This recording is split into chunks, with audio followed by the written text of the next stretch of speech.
Los griegos fueron los primeros en la historia a relacionar cuerpo y mente, no como unidad única, pero como complemento uno del otro. En la antigüedad, tanto el arte, la poesía, el folclore pasan a ser vistos como un canal de comunicación de la mente.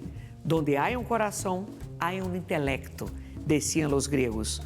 Todo el sistema cardiovascular tiene un rol en nuestra vida psíquica. El corazón, el centro de los sentimientos, de la vida, de las emociones, es la sede de las pasiones, también la sede de las culturas, de la historia de amor y desamor de nuestras vidas.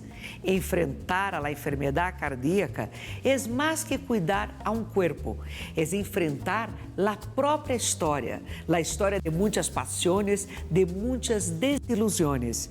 Es una nueva sincronía entre el cuerpo y la mente. Hoy quero conversar com um homem muito intelectual, muito apaixonado por vários temas. E o coração se hizo presente e lo obligou a repensar todo o que queria e hacía com sua vida. Já regressamos.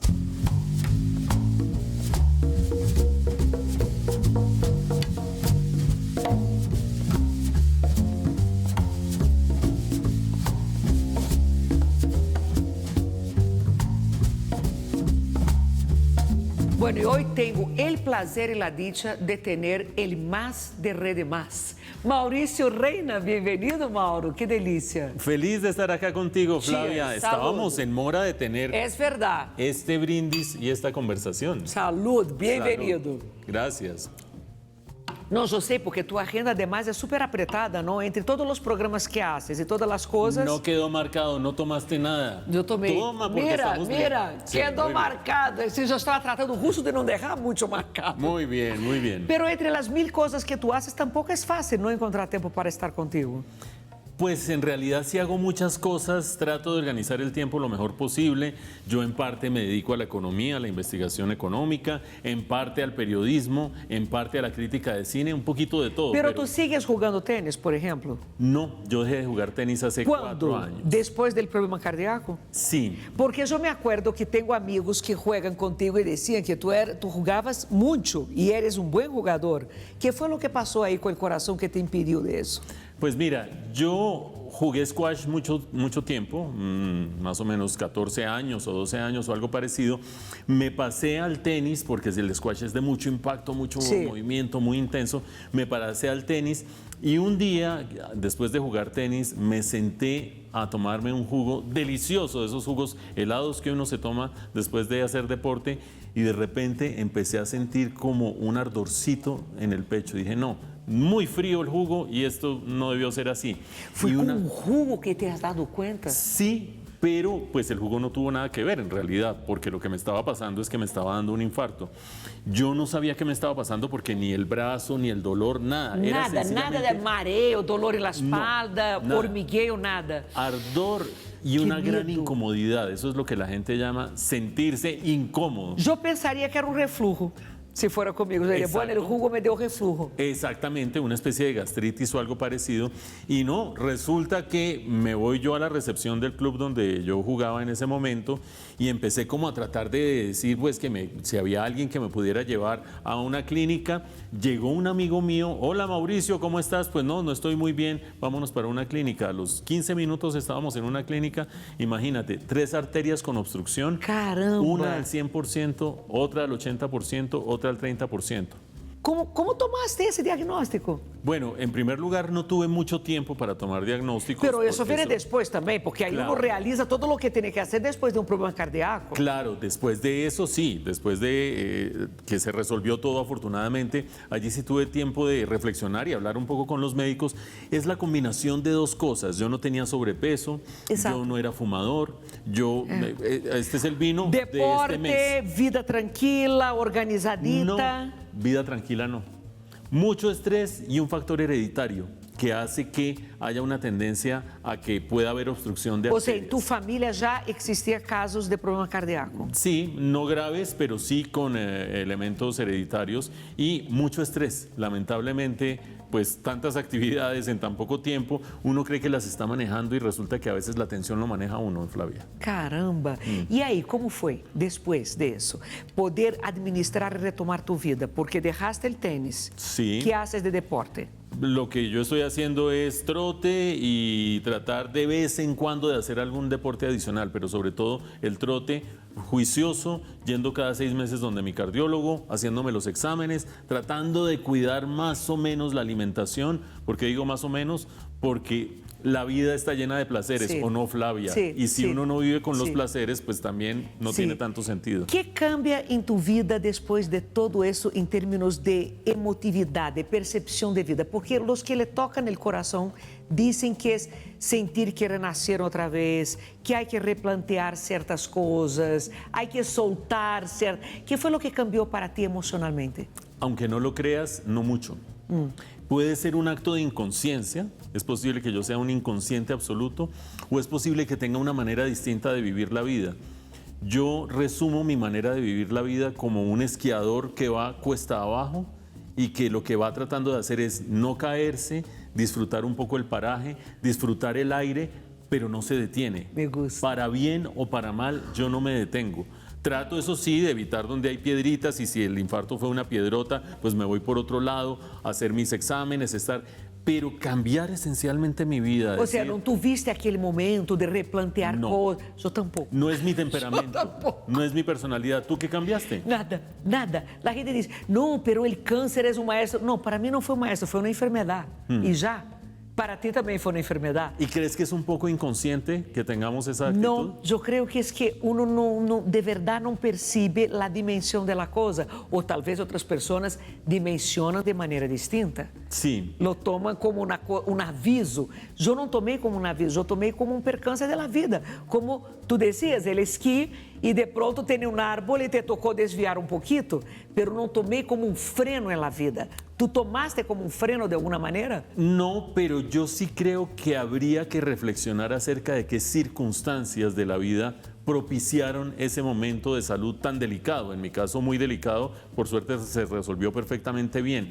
Lo que pasa, y tú sí que sabes de eso, es que dentro de uno hay pulsiones muy diversas y unas son contradictorias con otras. Sí. Si yo me detengo a pensar... Tanatusieros. Exactamente. Si yo me detengo a pensar, voy a tratar de vivir 92 años, como vivió mi papá más o menos, pues entonces reformulo mi vida. Pero ese no es el pensamiento dominante. ¿Cuál es tu pensamiento dominante? Tratar de hacer las cosas de la mejor manera, las cosas que más me satisfacen. Y qué difícil que es. Suena súper simple. E quais são as Qué coisas que difícil. te satisfazem? Porque aí também é interessante que uno se pergunte, não? Mira. Porque há coisas que uno hace não necessariamente são placenteiras. No, la inmensa pero mayoría hace no son porque placenteras. já é parte del sistema e porque de alguma maneira são seguras. Mira, la cantidad de tiempo que yo le dedico a hacer cosas que no me gustan es impresionante. Por exemplo, Soy persona adulta, soy persona madura, se supone que sé manejar mi vida.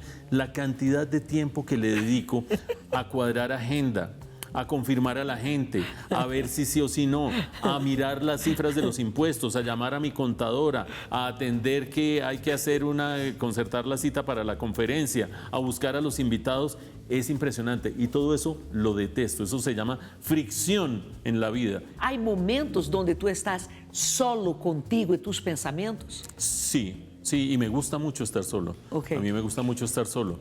Yo creo que el dolce far niente de los italianos, esa capacidad que ahora incluso hay un filósofo coreano que dice hay que parar la sociedad del afán y la sociedad del agite. Y Que hay eu que... amo esse filósofo. Exactamente, y hay que observar la contemplación, eso lo valoro yo mucho. No lo tengo mucho en mi vida, trato de tenerlo por lo menos una mañana o una tarde por semana, generalmente los domingos, pero trato de tenerlo. Yo no le temo a la soledad.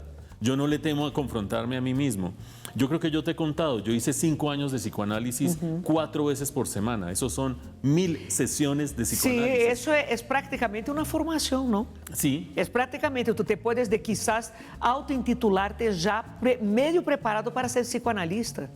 bueno, Claro. ahí tenemos una Porque cuarta actividad. es un trípode, ¿no? Tú tienes que tener la parte teórica, la análisis personal, que es la Sí. más importante, y una supervisión. Supervisión cuando tú empiezas a atender aprender a gente, se tu te pones a estudar e com toda a base que has tocado em ti mesmo, tú te puedes autorizarte a dar consultas. Sí, bueno, pues sería muy interesante. Ahora, lo que pasa con el psicoanálisis es que es una técnica muy interesante, pero tremendamente lenta e ineficiente a mi juicio. ¿Por qué? Pues porque, primero, porque yo después de 1000 sesiones de psicoanálisis creo que me hizo falta mucho tiempo más, pero era tan lento el proceso que no tenía sentido seguir por allí. Pero segundo, la técnica tiene cosas muy buenas y una cosa mala, que seguramente un experto dirá que es justamente donde reside la gran gracia del psicoanálisis, y es que depende del ritmo del paciente. Aí que eu iba, Si el paciente se parquea eres en el tan diván, acelerado en esa bajada de la montaña que justo essa lentitud que te assustava foi o que te ajudou en el tratamento. Tú traías el ritmo. La persona que trae el ritmo no es el psicoanalista, es el paciente. Es uno que trae. Entonces, quizás tú necesitabas tanto de eso que tú no te has dado cuenta que eras tú mismo quien ponías el ritmo. es posible porque además todas las personas nos negamos a enfrentar los demonios de manera apremiante y de manera inminente. Sí. Entonces llega uno y se echa en el diván, ¿no? Porque yo era al estilo clásico, en el diván, el psicoanalista detrás. Llegaba un momento en que no sabía si se había quedado dormido o no. Creo que por fortuna nunca se durmió en ese tiempo. Y hable. Y si ese día uno se niega a reconocer que a las 10 de la mañana le dolió profundamente que lo hubieran ignorado la persona que era valiosa para uno no va a hablar de eso. No va a decir, no, estaba muy duro el tráfico, se me atravesó no sé quién, que es un hijo de madre desgraciado. Pero te das cuenta que todo da vuelta em torno a uma vueltas. mala sensação que estavas vivendo. Sí. E um psicoanalista interpreta isso e te hace a pontuação no momento exato. Entendo, ou quando tu dizes, uma mala pessoa me atravessou, uma mala pessoa? Por que uma mala pessoa? E aí é o que te dá cabida para entrar em contato com essa pessoa que te ignorou às 10 da manhã. Percebe? É toda uma técnica.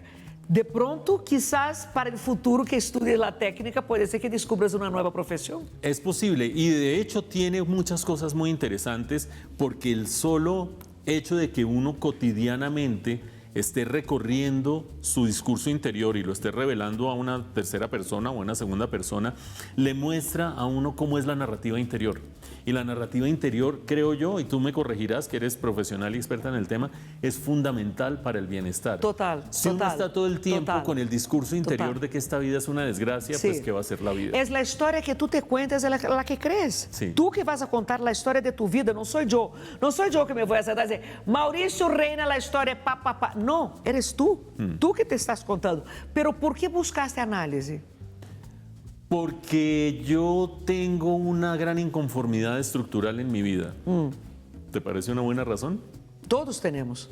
Sí, pero pues hay gente que le mama gallo a eso. Yo ¿Y no. por qué 4 veces a la semana? Porque el psicoanalista, mira, yo busqué mi psicoanalista de una manera particular. Yo ya había hecho terapia de diversa índole, hasta con cosas físicas de respiración, no sé qué, de todo. Y cuando digo de todo, no estoy menospreciando ninguno de los terapeutas sí. que me trató, ni ninguno de los procesos. Porque cada uno se ajusta a lo que hay. Exacto. Y es muy chévere porque hay variedad para todos. Exacto. Y un día, yo soy muy curioso. Tú dices que cuáles son los motores que me mueven en la vida. Uno fundamental es la curiosidad. Ok. Y otro fundamental es hacer cosas. Y quizás me desbordo haciendo cosas y quizás me desbordo en la curiosidad y ese es mi gran karma. Pero bueno, también de ahí derivo placer.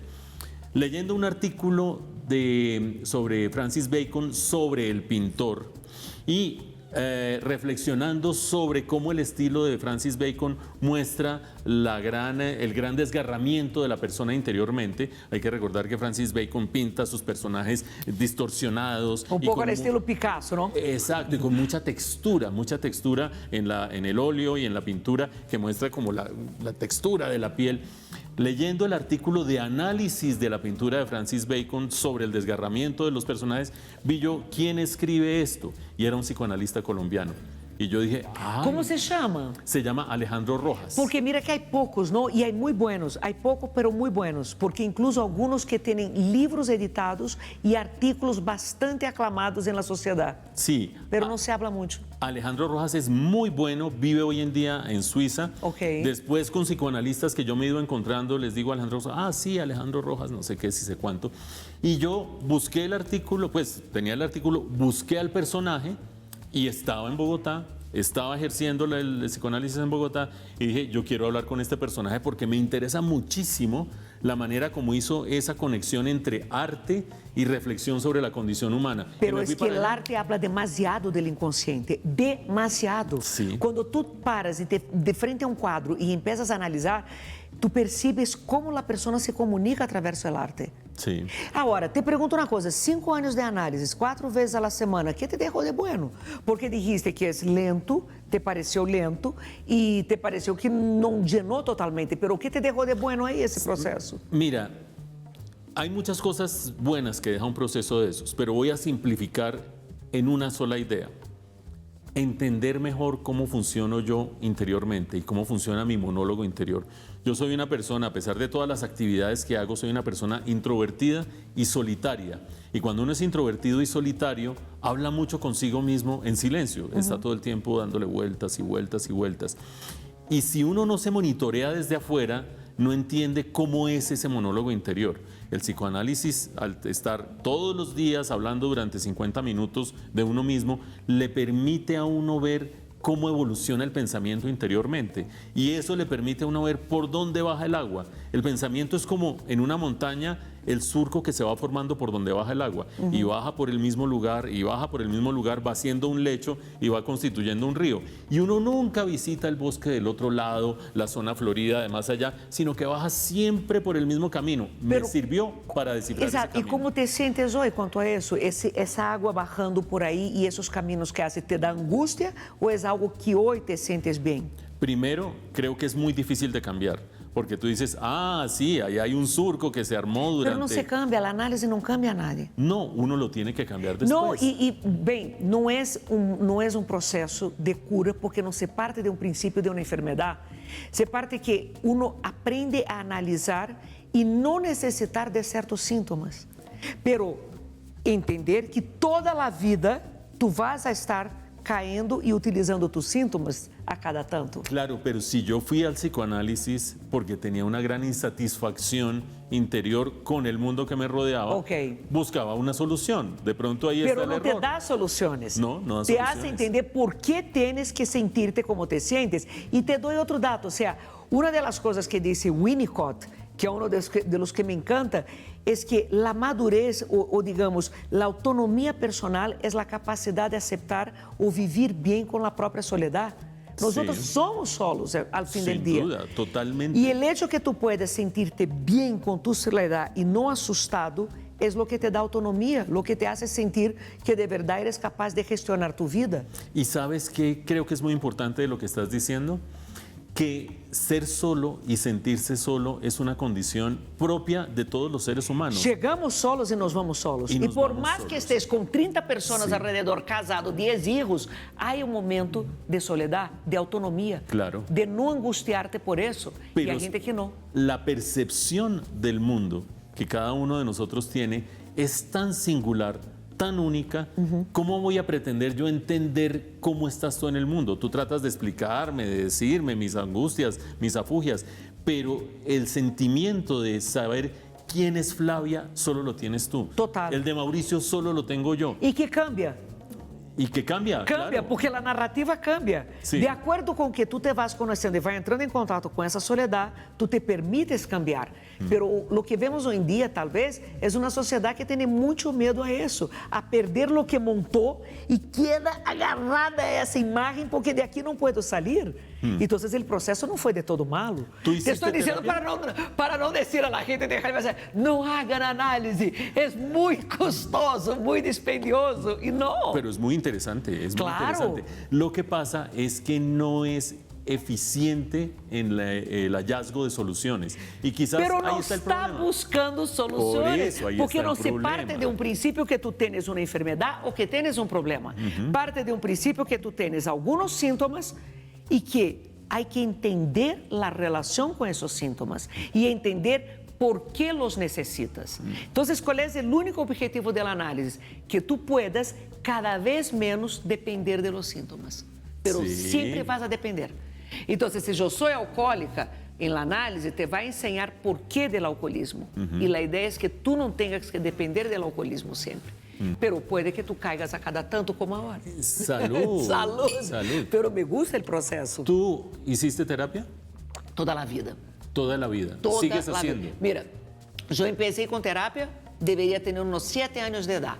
Mis padres viviam muito mal, então minha mamãe me ponia em terapia, em psicoterapia de todos os tipos para ajudar-me. E eu tive um psicoanalista que caí por acaso, em Brasília é muito forte a coisa de análise, quando tinha 15 anos de edad. Bueno, muy bien. 2 preguntas. ¿Recuerdas a los 15 años, cuando fuiste por primera vez a una terapia, si alguien te preguntó, ¿por qué vienes acá? ¿Cuál fue la respuesta? En la época, la respuesta era culpar al otro. No, eso está muy elaborado. Ok, eso lo está que muy pasa es lo elaborado. siguiente, cuando me preguntan a los 15, el problema no era yo, eran mis papás, Ok. era mi mamá. Ok. Quando tu vas madurando nesses processos analíticos, tu vas entendendo que há que tomar responsabilidade de tu vida, que a culpa não é do outro, que é outro passo importante quando tu deixas de culpar ao mundo por todo o que te passa a ti. Quando tu deixas de culpar a la mamá, al papá, al trabalho, al governo, Mercúrio retrógrado, tu já empiezas a entender tu parte de responsabilidade De e acuerdo. tu posição em la vida. Porque mientras tu estás culpando al outro, tu não assumes uma posição em la vida. De acuerdo. E esse é o bonito del processo analítico. 2 preguntas más. Qué pena, pero Vai, es que não, estas hágale, conversaciones son así. hágale. Nosotros íbamos a hablar de economía, de cine, Mira. pero hablamos. Cuando en Italia retomaste el análisis después del parto y te acostaste, ¿era en diván o no era en diván? Bueno, te acostaste. A mí me encanta el diván. ¿Qué dijiste? ¿Cuál era el motivo para estar allí? No elaborado, el motivo No. apremiante. Eu decía, necesito ajuda, porque não vou a dar conta da maternidade. Porque vengo de uma madre muito angustiante, uma madre demasiado genadora, e agora me sinto assustadíssima. Não sei se puedo ser madre. Porque para ser madre, tu tienes que haber sido hija. E esse momento de entrar em contato com meu rol de hija e a maternidade de minha mamá me hizo assustar-me, e muito. Então, aí busquei análise de novo para isso. ¿Qué clase de mamá has sido? Te iba a preguntar si has sido buena o mala mamá, pero esa es una pregunta muy injusta. Eu creio ¿Qué que clase de eu mamá sou has uma sido? madre que trato de não ser tão invasiva, pero por supuesto que eu caigo a ratos. Eu trato de ser uma madre muito aquariana, que dá espaços, que dá liberdade, mis hijos podem todo, eu estou aberta para falar, pero assim uma semana, meu hijo me chamou, mis hijos também levam muitos anos em processos de análise. Em minha casa, eu digo que hasta os perros vão na terapia. Então, meu hijo me chamou e me disse, mira, metiste a pata com um comentário que hiciste para mim outro dia. E eu entrei em um viaje de culpa que não te imaginas, pero uno cai. Bueno, Uno es humano. mi última pregunta sobre este tema. Mi última pregunta sobre este tema. Decías hace un momento que parte de ese proceso de maduración emocional, existencial, consiste en dejar de culpar al entorno Exacto. por cosas de las que hay responsabilidad en uno. Exacto. Hay 2 maneras de culpar al entorno y quiero preguntarte cuál es peor y qué efecto produce cada uno. La quejadera, ay, es que no sé qué, ay, es que si sé cuánto todo el día, o la criticadera.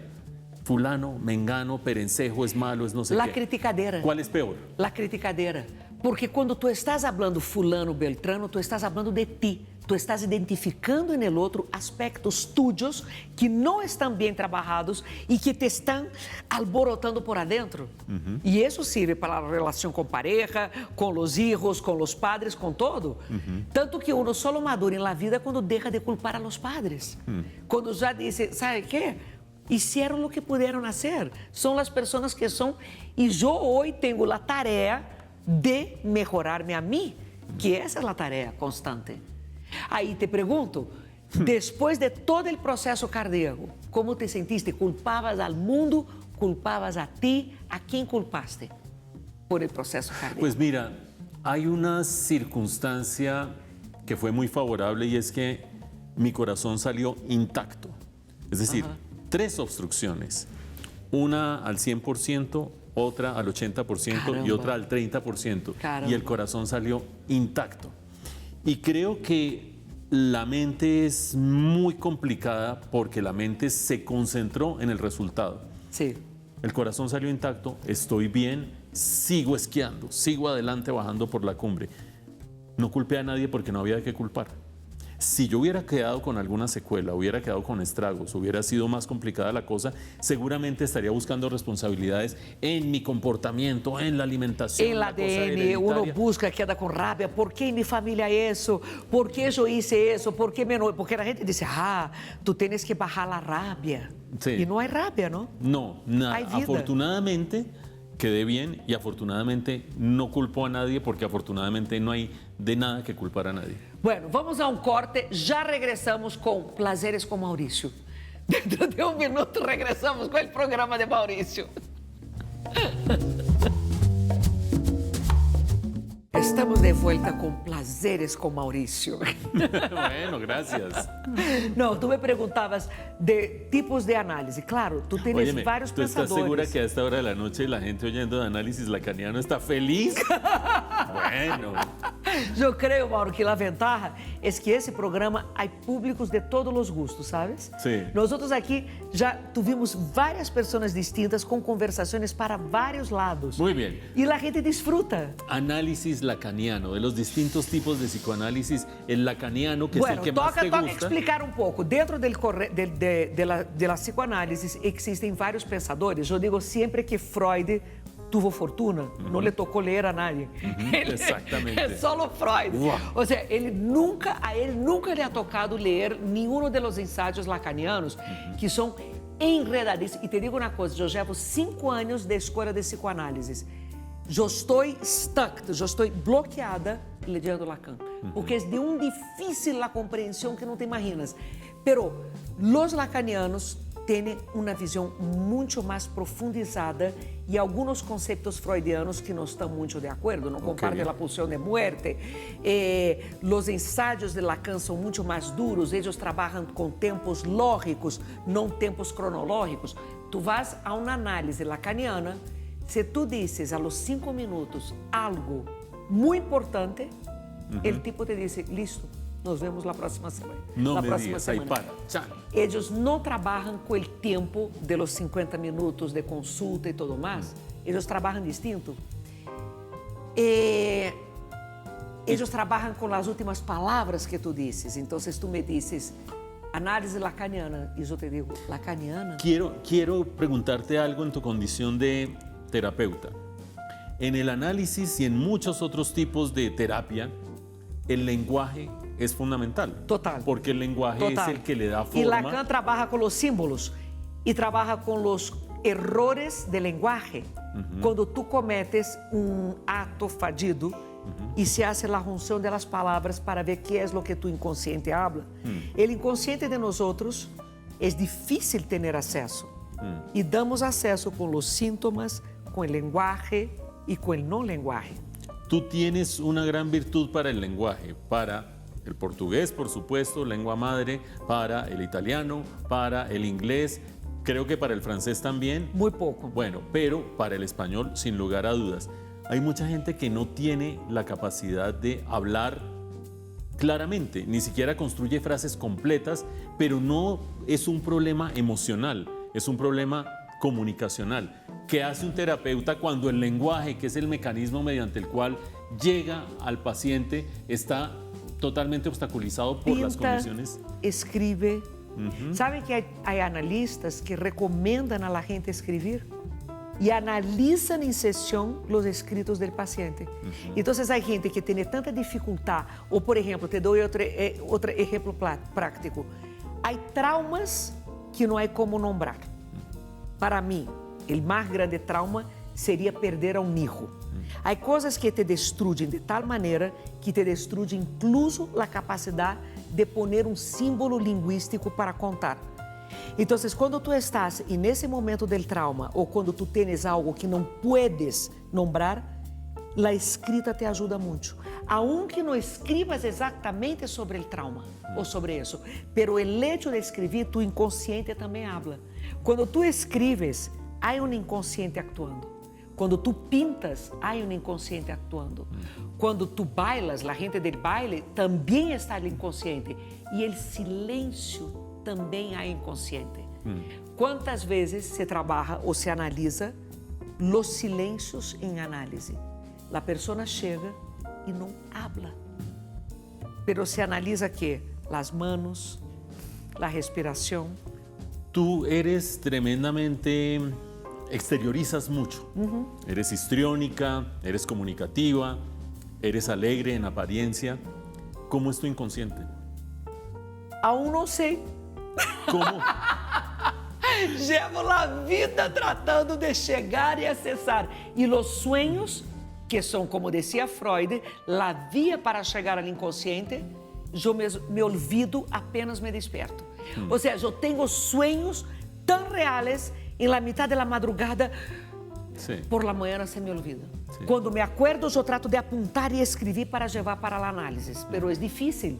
Acessar o inconsciente é muito difícil. Tu tens muitos mecanismos para bloqueá-lo. Las libretas que yo hice para el psicoanálisis, que tienen en parte sueños, en parte frustraciones, en parte vivencias. Tu hacías tarefa? Claro, claro. ¿Qué llevabas para a análise? No, yo a medida que iba transcurriendo el día, yo apuntaba las cosas que creía que eran claves. Y tengo, qué sé yo, 8 libretas. Tu llevabas completas. e perguntas Claro. também.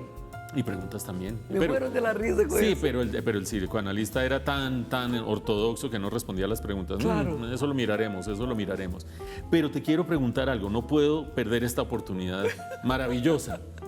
¿Tú crees que el objetivo de la vida es tratar de ser feliz o eso es una trampa? Não, essa é A uma ver. mentira. ¿Cómo es? Nosotros não estamos para ser felizes, estamos para ter experiências. A vida está hecha de experiências, buenas, malas, impactantes, lo que sea. Pero es la sensación de gratificación de experiencias lo que te da esa plenitud. No plenitud, pero ese bienestar contigo mismo. Y que también tiene el malestar, porque hace parte. Es parte de la vida. Que tú tengas el malestar, el bienestar, la experiencia. Ahora, esa cosa de la autoajuda, de los coaches, não, hay que ser feliz, todo para ser feliz. Isso são ventas. A indústria da autoajuda hoje em dia é uma indústria multimilionária. Então, não há essa coisa de ser... O que é ser feliz? Nós podemos passar aqui 1 hora inteira discutindo o que é felicidade. O que é felicidade para ti? Ahora, no, la felicidad es momentos de la vida que te producen una plenitud que no es sostenible. Ou uma gratificação e já. Que no es sostenible. Não, claro que não. Por lo tanto, la Y búsqueda está de la bien. felicidad es una trampa. Está bem que não seja sostenível, porque, é mais, nós vivimos mais momentos de não felicidade que felicidade, e está bem, porque aí hace parte desse conjunto de experiências que se chama vida. Vida são experiências, nada mais. Entonces, la búsqueda de la felicidad no es el objetivo de una vida bien conducida. La búsqueda de la tranquilidad, vámonos a Oriente, vámonos a desocupar la mente, a estar como en una especie de plenitud, de nirvana. Eso, ¿cómo es? El principio de nirvana... Sobre todo personas tan latinas como tú y yo. El principio de nirvana es la muerte, ¿no? Es el equilibrio, es llegar a estado cero. No es ni la excitación ni la baja excitación. El nirvana es muerte, es cero. Es cuando tú ya no tienes nada. Penso yo que el objetivo de la vida o el bienestar es justo de nuevo, la soledad. Es poder estar sin angustiarme conmigo mismo. Sem que isso genere barronaços, ou eufória, ou búsqueda por nirvana, sino que, tá bem, aí é, não há lío, não há medo. Mi última pregunta... En Placeres con Mauricio. Mi última pregunta en Placeres con Mauricio. ¿Qué cosas a estas alturas de tu vida no te gustan de ti? Há muitas. Dame muitas, tres. Muitas. A mim não me gusta, por exemplo, o meu excesso de psicorrigidez. A mim não me gusta. Psicorrigidez. Exato, não me gusta mi superego. Eu tenho um superego tirano. Eu sou tirana comigo. Ah, un brindis Que por o eso. brindis a superego Un brindis tirano. por los tiranos internos. Exato. Isso não me gusta de mim. El superego tirano, essa coisa que uno mesmo se dá el latigazo, uno mesmo se cobra. Como derrotamos uno mismo eso, Flavia? Não Como? derrotamos. Hay que Entonces- bajar, hay que relajar, hay que suavizar el superego, hay que hacer pazes, hay que permitirse decir, ¿por qué eu tenho que cobrar-me tanto? ¿Por qué não puedo? Porque esos superegos, ¿qué son? Son las introyecciones que hicimos a la primera infancia, padre y madre. Es esse papai e essa mamá que uno carga dentro, que crê que está constantemente cobrando e exigindo e exigindo. Es hacer pazes com isso, dizer, eu puedo suavizar. Que vas a tomar vino jueves entre semana? Sim, por que não? É esse momento que uno diz, sim, eu puedo. Sabe? É poder não estar com ele. Então, eu detesto mi superego tirano, detesto mi psicorrigidez, que vem do superego tirano, e creio que detesto mi medo a la duda, porque como buena neurótica, eu dudo sempre. Tu também, me imagino? Claro. Uno sempre está em dúvida. Então, eu tenho medo a esse excesso de dúvidas que invade. E tu, tus três grandes coisas negativas que não te gustam de ti? Que no me gustan de mi psicorrigidez. También. Nos vamos a parecer mucho, nos Todo- vamos a eso parecer te veo, muchísimo, muchísimo. Psicorrigidez, Superego tirano. el superego tirano, sin lugar a dudas. Eu já pensei em tatuar-me aqui, superego tirano. Invierto primero el superego tirano, que sería buenísimo poderlo desactivar. Tú dices que hay que vivir con él y saber lidiar con él. Sería buenísimo poderlo... Negociar com ele. Sí, pero la dictadura interior es Es monumental. Y yo vi en tu lista de preguntas, ¿no? Una que decía qué relación tiene la economía con el cine. ¿Me la quieres formular y lo pego con el superego tirano? Isso. Bueno, Que formula. tem que ver? ¿Qué tiene que ver? El superego tirano está muy atado al hemisferio izquierdo de mi cerebro, Sí. que es la racionalidad, el rigor. La racionalidad es un mecanismo de defensa Total. de un mundo que no controlo. Total. Entonces trato Total. de ordenarlo. Y trato teorizar todo. De anticiparlo, trato de entenderlo, etcétera, etcétera. Y es tan fuerte en mí la cabeza y el hemisferio izquierdo que se volvió un tirano. Entonces el hemisferio derecho lo empecé a potenciar para que estableciera un equilibrio, para que le mamara gallo a la racionalidad. Que para aí é o entrara lado por otro feminino e o lado masculino, te das conta? É poder estar bem com esses dois lados. Estar bien con los dos lados y estar bien con la intuición. Yo soy Piscis y aunque no creas en una persona tan racional que dice, pero la astrología es una ridiculez, no, la astrología no es una ridiculez. No conozco muy bien el marco teórico, pero los Piscis somos de una cierta manera. ¿Tú qué signo eres? Aquário e mi hijo é Piscis. Bueno, los E me Acuario. disse, por que eu sou Piscis e sofro tanto? Ok, tengo los dos pescados, uno para un lado y el otro para el otro, pero el desarrollo del hemisferio derecho, que es la búsqueda del cine, la búsqueda del humor, la búsqueda de lo lúdico, de la creatividad, trata en un principio de insubordinarse frente a la racionalidad, pero después deliberadamente trato de desarrollarlo para tener un poco Pero de tu equilibrio. hiciste esto a propósito ou foi algo instintivo tuyo? Es decir, porque es interessante que tienes esse lado racional, esse lado da economia, da psicorrigidez e te metes justo com cine, com arte, para poder soltar um pouco a rigidez. ¿Foi consciente ou inconsciente isso? Al comienzo fue inconsciente. Ok. Digamos que yo en la universidad tenía 8 materias, digamos que si son 2 semestres al año, tenía 16 materias, de las cuales 14 eran de la economía y cosas no sé qué. Y tenía taller de teatro e interpretación de cine. Y yo decía, bueno, ¿por qué estoy haciendo esto? Pues porque me gusta qué tipo de Mauricio sale allí, qué tipo de persona está jugando allí. Y eso era ni más ni menos que la búsqueda inconsciente del equilibrio ¿Ves? o la insurrección, la insubordinación frente a la tiranía de la cabeza. Cuando me di cuenta de eso, dije, esto hay que desarrollarlo, a esto hay que darle aire, hay que abrirle su materita, hay que moverle la tierra y regarlo. Y eso es lo que trato de hacer, manteniendo un equilibrio. Que é entre muito medio. inteligente, porque aí tu estás em dois polos opostos, pero que te permite soltar e relajarte aqui desse lado. De cine, que aprendiste então para tu vida? O que te ensinou o cine? Mira, en primer lugar, el placer. O prazer de desconectarte. El placer de disfrutar No, no solo desconectarte. El arte del cine en una buena película te produce placer estético, te produce placer narrativo. Como un cuadro, como una lectura, una poesía, cosas así. Te produce emociones. Sí.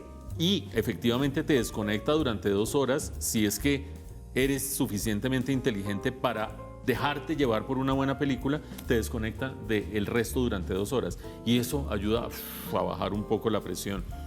En primer lugar eso. En segundo lugar, las narrativas. Todos son historias en últimas. La historia que yo tengo de mí mismo.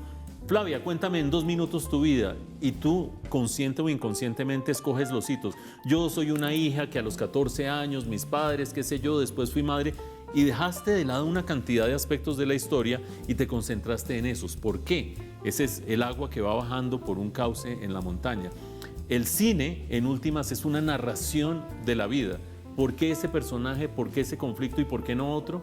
Esa manera de narrar también a mí me interesa mucho, porque hay unas historias que se podrían contar de otra manera, que se cuentan de esta manera.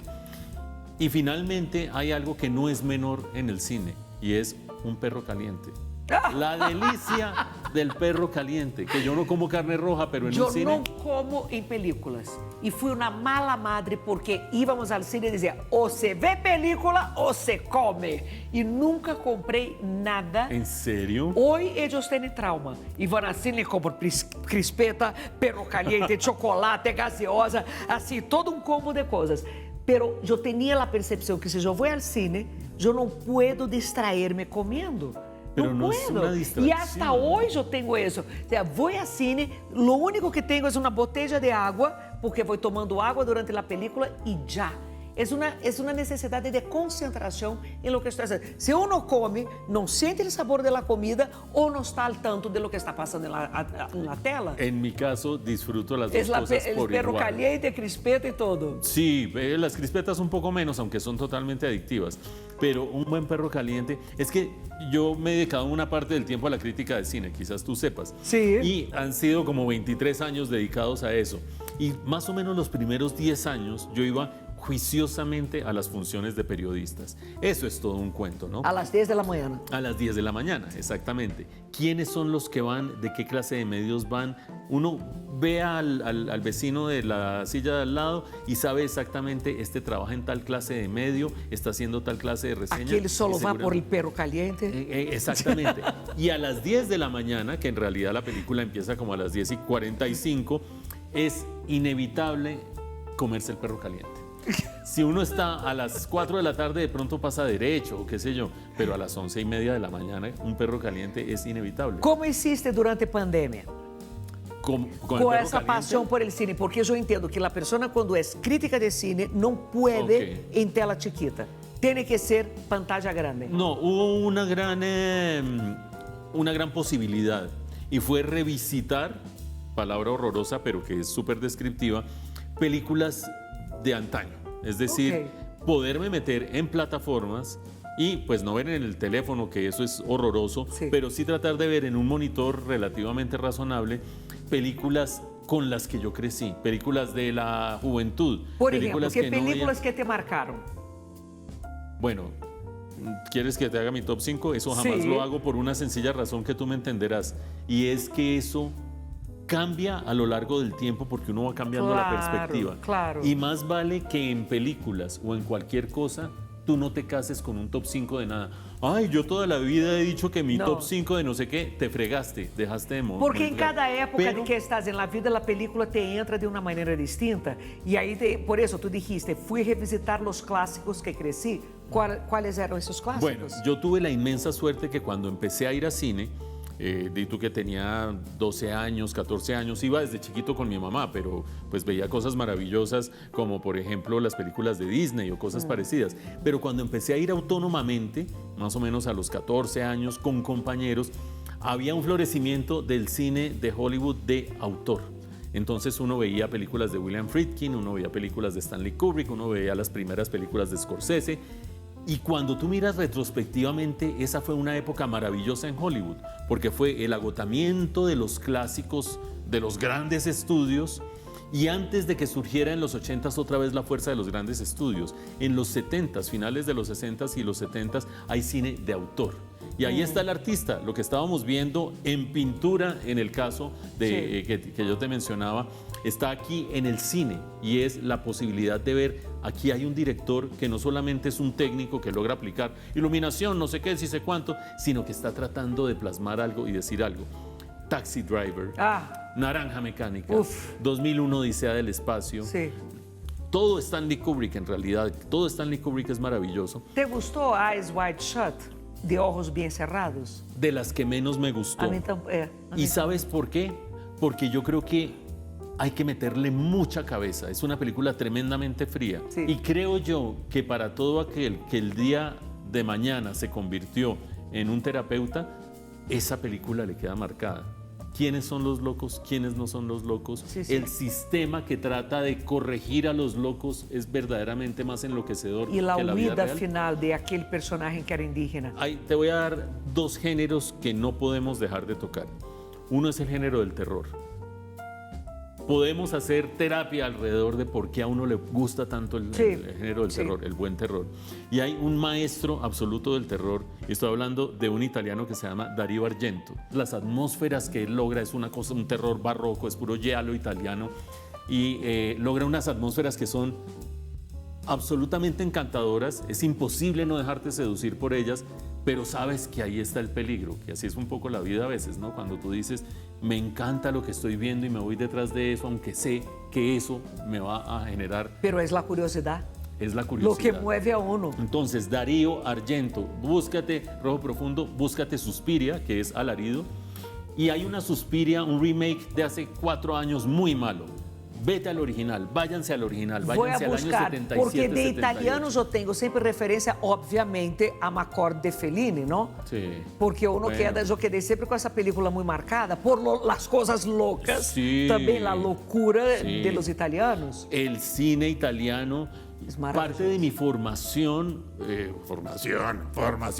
mi formación como cinéfilo, se dio en los cineclubes, obviamente, y en los cineclubes de sábados, Claro. una vez más Sábados y Perro Caliente, pasaban las películas que daban las embajadas, o sea, internet, olvídense, esto era un circuito súper reducido de las películas que llegaban, salvo las que traían las embajadas. Entonces tenía uno toda la nueva ola francesa, cortesía de la Alianza Colombo-Francesa y de la Embajada Francesa. Ui, pero no velho Wagner, quem aguanta? Pero Quem dame um aguanta segundo. el ano passado em Mariambá? Eu me acordo dessa película, né? Quem queria suicidar-me. Dame un segundo, porque también tenías todo el neorrealismo italiano y posterior, y ahí había maravillas. Estaba Fellini, pero también estaba Pasolini, pero también estaba Visconti, pero también estaba Ettore Scola, y tenías el cine, ¿qué me está faltando? El italiano, el francés, y tenías el cine alemán, tenías a Fassbinder y a Herzog. La cantidad de veces que mostraron en cineclubes bogotanos las películas de Herzog, 4 o 5 que habían traído no sé quién, que ya se veía el rollo gastado y gastado, pero fue la cultura, la formación cinematográfica básica que creo que es um grande privilégio. Os italianos tiveram um momento de glória, depois eu creio que se cayeron muito no estilo de películas e agora estão retomando de alguma maneira. Há um diretor que eu amo que se chama Nanni Moretti. Sí. Me encantam as películas dele. ¿Viste Caro Diario, querido Diario? Não, eu vi dele, a última foi El Quarto del Hijo. El Quarto La Habitación del Hijo. Sí, que de es dura essa película, duríssima. tremenda. Depois ele actuou em uma película que ele dirigia del Papa que va a análise. Um Papa que tem, não me acordo del nome. El Papa no la tem vi. crisis existencial, que não quer mais ser Papa, um pouco o que passou com Ratzinger, e ele, Nanni Moretti, era o psicoanalista del Papa dentro del Vaticano, atendendo ao Papa. Y es buena, yo esa no Uma la vi. divertidíssima a película e interessante, porque dentro desse divertido toca essa temática del medo ao fracasso, del medo a enfrentar essa situação tão pesada que é ser um papa. Agora, tu crees que de alguma maneira o cine pode atuar para ajudar a la gente em algum tipo de processos de autoconhecimento, de descoberta personal, ou isso é pura carreta? No, no es carreta, por supuesto que puede. Primera respuesta, por supuesto que puede. Segunda respuesta, es difícil encontrar la manera de recetarlo. Vete a ver tal película que eso te va a servir. Sirvió para mí, pero no sirve para uno otros. no sabe dónde viene, Claro. dónde salta la Sí, liebre. Uno sí. no sabe dónde salta Sí. la liebre. Pero ahora que hablabas de Nanni Moretti, por ejemplo, hay una secuencia cortica maravillosa de Caro Diario, que si puedes buscar, Caro Diario. que es con música de Keith Jarrett, del Clone Concert, que es un momento épico de la historia de Keith Jarrett, y con Nanni Moretti recorriendo las calles de Roma en una lambreta. Y la fusión de las dos cosas, que es inexplicable, porque además no tiene texto, está en el momento justo de la película, te mete en un estado de plenitud y de emoción que es indescriptible. Y esos estados te sacan de tu monólogo interior, de tu "ay, qué desgracia, que no sé qué, si sé cuánto", y te muestran lo que puede alcanzar químicamente el cuerpo y el cerebro cuando tienes plenitud en una experiencia estética. Caro Diario. Vamos a un corte, porque yo tengo que apuntar las 3 películas italianas que me recomendó. Ustedes está fácil, porque tienen papel ahí a la mano, pero yo no. Ya regresamos.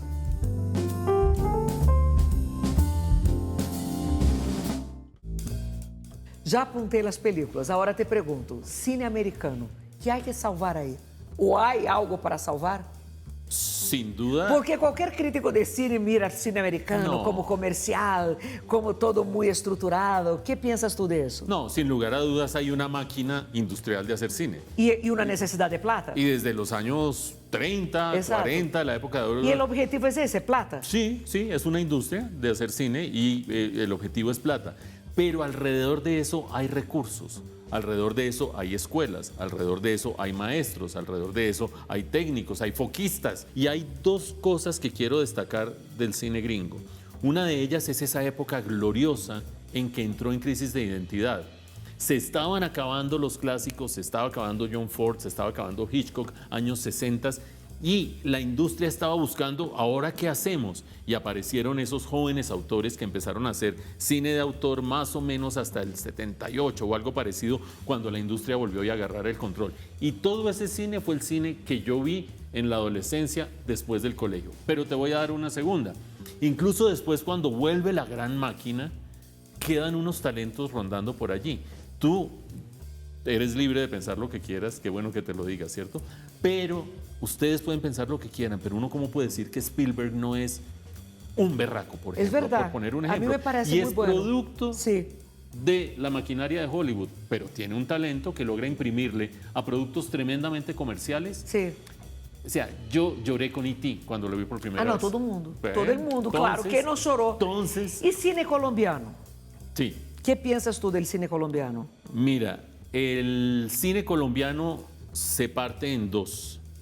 Con la ley 814 del año 2003, que empezó a generar recursos para promocionar el cine. Antes de eso teníamos 1 o 2 películas por año, con suerte 3 películas por año, y así es muy difícil formar talentos, encontrar talentos y desarrollar. Hoy en día se producirán alrededor de 30, 35 películas por año. Pero todas comerciales. La mayoría de ellas no se proyectan, lamentablemente se proyectan Sí. en cinematecas. Sí. Y allí, por simple volumen, empiezas tú a descubrir talentos y a descubrir verdaderas.